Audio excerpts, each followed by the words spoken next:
Hello, everybody. Tom Wilson, editor-in-chief of Kit Planes Magazine. I'm here with John from Victor Sierra, and thought we'd talk a little bit about what Victor Sierra is up to lately. Sure. So, what is the mission of Sierra Aviation? So Victor Sierra looks for aviation companies that are legacy companies, legacy brands that have a strong customer following, have a strong reputation for quality products and customer service. And Victor Sierra then partners with them and gives them the resources that they might not otherwise have to be able to continue to grow their business. Absolutely. And so, how do you select the companies in your portfolio? Again, we look for companies that have strong reputations in the general aviation and business aviation market. Reputations, again, for quality products, for outstanding customer service, good warranty and product support, and that are usually privately owned. They've usually been started by somebody many years ago, and they're looking for a succession plan, and we provide that. Well-established companies, not necessarily the startup. Exactly. Yeah, right. Exactly. Very good. Correct. So, and what does your distribution strategy mean for your customers? Yeah, so distribution is vitally critical to all of our companies. We have to assure that the product is accessible to the customer, and so we employ a distribution network that covers the worldwide market. We also have a distribution business within McFarland that manages the wholesale distribution and an e-commerce site to allow them to sell product to the retail customer as well.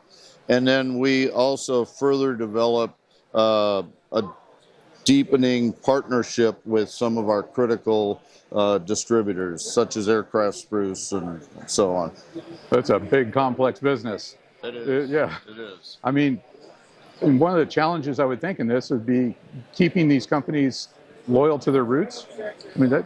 Yeah, very much so. And that's the thing that we really pride ourselves on is we want to preserve the legacy of their company and elevate the excellence that they've already built.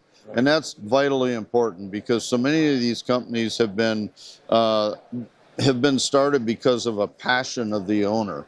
They're not necessarily set out to start a business, but they're aviation people, they're pilots and mechanics that have started businesses, and they've built a legacy based on their personality and who they are.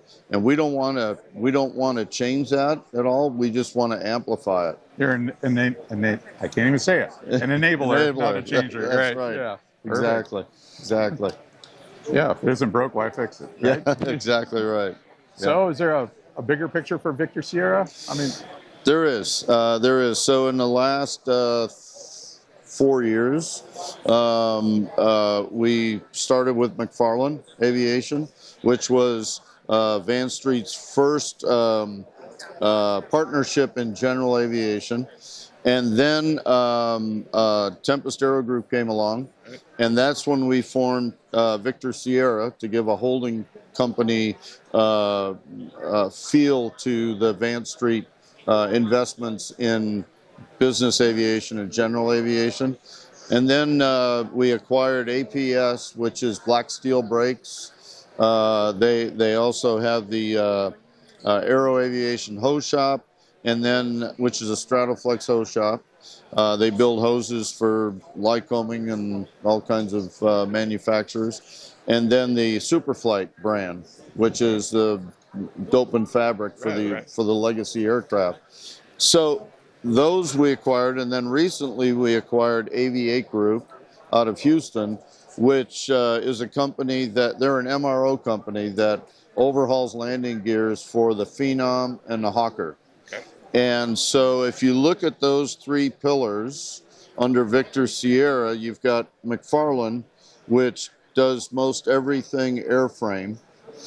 Tempest Aero Group is firewall forward, and APS with the Aviate Group as part of it does everything in the undercarriage, brakes and landing gears and so on. So we're currently looking to expand and expand more into the business aviation market as well. So stay tuned because we've got several things in the works. Sounds like you're heading up. Yeah. All right. Yeah. Well, there's a lot of us depending on those parts, so keep them coming. Will do. All right, John, thank you very much. Thank you.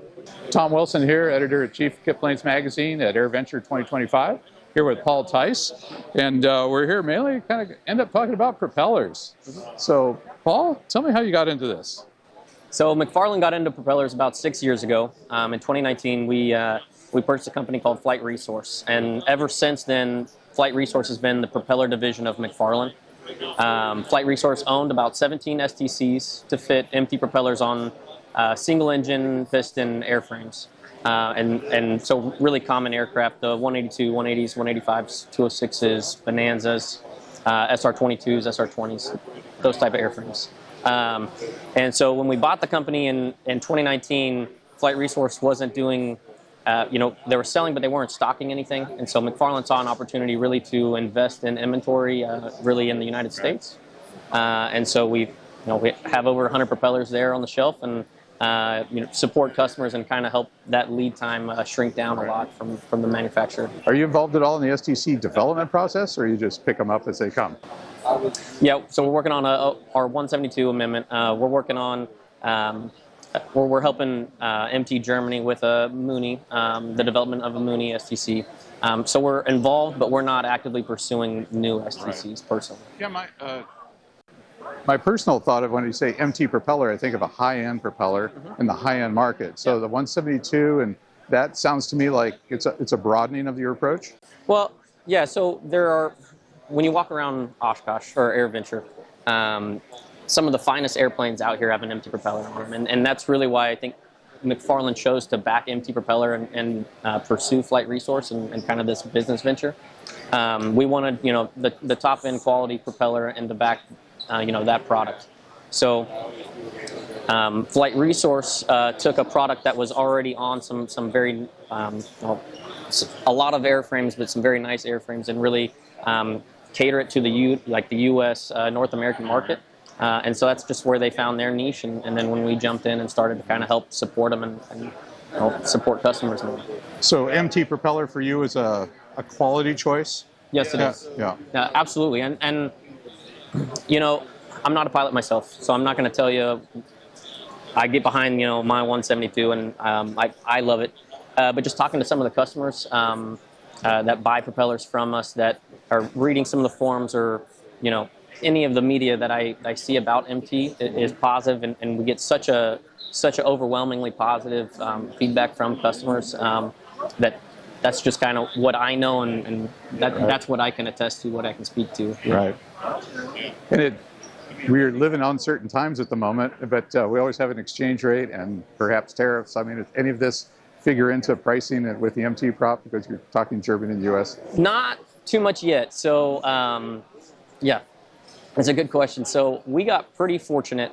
How I order propellers from Germany now is basically I have to order a propeller 8 months in advance, just like everybody else.